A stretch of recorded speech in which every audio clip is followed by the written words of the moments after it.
bilgilendirici videodan da herkese selamlar dostlar derken insanlar geliyor ve videoyu burada kapatıyorum. Birazdan devam. Evet sevgili dostlarım, bugün az bilinen özelliklerini de konuk alacağız X-Max 250'nin. Az bilinen özellikleri dememin, bazı özelliklerini bilseler de az kullanıyorlar. Bunlardan bahsedeceğim sizlere hemen dostlarım. Hemen geçecek olursak ilk önce şöyle anahtarımızı çıkarıyoruz dostlarım. Şöyle bir anahtarımız var bildiğiniz üzere. Yamaha'nın orijinal X-Max 250'nin anahtarı. Buna bastığımız zaman bu sesi eminim birçoğunuz duymuşsunuzdur, denemişsinizdir yani. Bunu ne işe yarıyor lan bir basayım diye ilk etmiştir arkadaşlar. Bugünkü olayımız bunun ne işe yaradığı arkadaşlar. Şöyle gelin mesela şu an off konumunda. Ben buna uzun süre basıyorum arkadaşlar şöyle. Şurada ışığı yanıp söndü. Bir daha yanıp söndü. Bu şu an belli olmayabilir. Evet, 2 kere yanıp söndükten sonra bırakınca olmadı arkadaşlar. Başaramadık abi. Neyi başaramadın ama? O zaman çift basınca yine olmadı. A few moments later. Fail arkadaşlar. Alın lan bunu buradan. Alın lan bunu. Bundan bir bak olmaz ya. Evet sevgili dostlar. İyice denedikten sonra YouTube'da da yine bununla ilgili video bulamadım arkadaşlar. YouTube'dan da araştırdım. Geldim burada denedikten sonra buldum. Şimdi buraya bastınız. Böyle çevirdiniz. Gördüğünüz gibi ekranda şöyle bir şey var arkadaşlar. Gözükmedi herhalde. Tekrar gösteriyorum. Bastım. Döndürdüm open kısmına ve ekranda gözüktü. Gözüktükten sonra arkadaşlar veya gözükme gittikten sonra da olabilir. Bastınız, çektiniz. Şu an ayakçıktan geliyor bu ses. Kapattınız geri. Anahtar yanınızda da olsa artık sağa sola dönmüyor arkadaşlar gördüğünüz gibi. Bunu tekrardan buraya basılı tutuyorsunuz ufaktan. Ardından kendine geliyor. Bu şekil bir özelliği var. Benim de zor bulduğum bir özellik oldu arkadaşlar. Bir kere basınca olmuyor gördüğünüz gibi. Basılı tutun, geliyor kendine.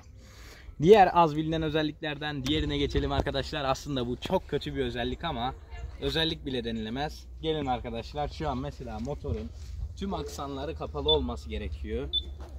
Gerekmiyor. Şimdi şu an off konumuna getirdim. Tüm aksanlar kapalı. Mesela buna basıyorum. Bildiğiniz gibi bagaj altı için bu. Yok lan bu için. Açılmıyor arkadaşlar. Seyahat'a basıyorum. Bagaj altı açılmıyor. Fakat buraya geldiğimde bura açılıyor arkadaşlar. Bana göre kötü bir özellik. Ben buraya ses topu koymuştum. Ses topu unuttum burada. Ve ses topum çalındı arkadaşlar böylelikle. Gerçekten üzücü bir olay. Çok saçma bir şey. Buraya da bir ne bileyim şuraya buraya bir yere bir tane düğme koyabilirdi bunun için Yamaha. O kadar para veriyoruz sonuçta arkadaşlar. Gelelim bir diğer az bilinen özelliklere dostlarım.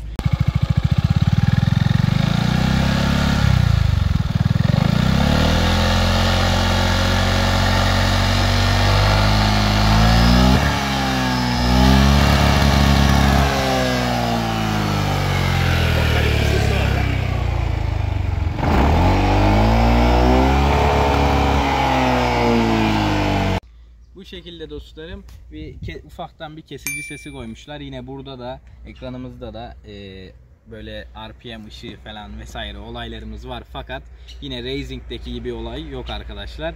Bu durum TCS'yi kapattığımız zaman oluyor arkadaşlar. TCS'yi kapatmazsak ne olur arkadaşlar? Onu da göstereyim.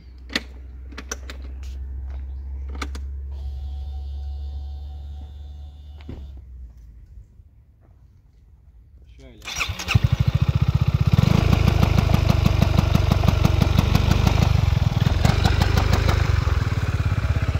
TCS açıkken de gördüğünüz gibi ışığı dayanıyor.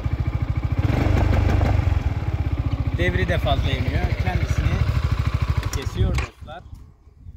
Bir de bunun motora zararlı olduğunu öğrendim arkadaşlar. TCS açıkken bunu fazla yapmayın. Altta böyle sarsıntı yapıyormuş motor. Bu şekilde yalpalama. Bunu yapmayın arkadaşlar. Bir diğer özelliğimize geçelim. Evet dostlarım, bir diğer özelliğimiz şöyle. Motorumuzu açalım. Ekranımızla ilgili bir özellik arkadaşlar. Ben de bunu çok sonraları keşfettim. Hatta tanıtım videomda dahi bu özelliğin olmadığı için kötü olduğunu söylemiştim ama varmış. Şöyle Nereye gitti lan? Ha, müzik kısmımıza geldik. Burada biliyorsunuz ki telefonunuz bağlıyken müzik oynatma alanınız oluyor. Artık Spotify olursa Spotify, başka bir şey olursa başka bir yer. Orada şarkı geçebilmek için bu mesela ses yükseltip ses alçaltıyordu. Buna basılı tuttuğumuz zaman şarkıyı geçiyormuş arkadaşlar. Böyle basılı tuttuğumuz zaman da bir önceki şarkıya geliyormuş. Bunu ben bayağı sonraları keşfettim. Yorumlara bir abimiz yazmıştı. Buradan da ona selamlar. Diğer bir az bilinen özelliğimiz arkadaşlar, burası istenilirse böyle vidalarından sökülüp aşağı yukarı oynatılabiliyormuş diye duydum arkadaşlar. Ben denemedim bunu. Şöyle baktığım zaman da pek göremiyorum ama daha önce kullananlardan falan dinlediklerim, hani başka arkadaşlarımda da var bu motordan, bunu söküp böyle oynattıklarını söylediler arkadaşlar. Bir diğer az bilinen özelliğimiz ise dostlar, şöyle bakın, buraya bastım, açtım. Bazı kişiler bu arka çantanın nasıl açılacağını bilmeyenler olmuş. Şimdi şuna bastıktan sonra burası ayrılıyor arkadaşlar. Burası ayrılınca şöyle çektiğiniz zaman geliyor gördüğünüz gibi. Şurada damakları var. Bunu direkt alabiliyorsunuz artık. Alsana bir, nasıl duruyor motor bakalım. Biraz küçüldü sanki. Kanatsız kelebek gibi oldu arkadaşlar. Bir de elinde onu çanta gibi taşımayı dene. Ağır mı? Yani içindeki malzemeleri de sayarsak arkadaşlar bir 10 kilo ancadır herhalde. Böyle çok ağır da değil. Mantıklıymış lan aslında böyle tutulması. Bunu da yapmış. Mandalı sağlam mı? Sağlam, burası sağlam. Güzel arkadaşlar. Hadi bak. Hani içine malzeme dizip herhalde motorunuzu uzak bir yere koydunuz. Bu malzemeleri götürmek amaçlı yapılmış olabilir. Hadi bakalım montajla.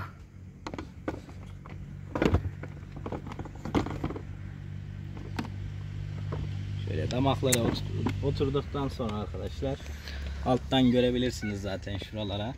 Damaklar girmesi lazım. Ardından şöyle soktunuz. Çekiyor mu burayı? Şöyle çevirdim arkadaşlar. Girdi. Burayı kilitledik. Kontrol et bakalım.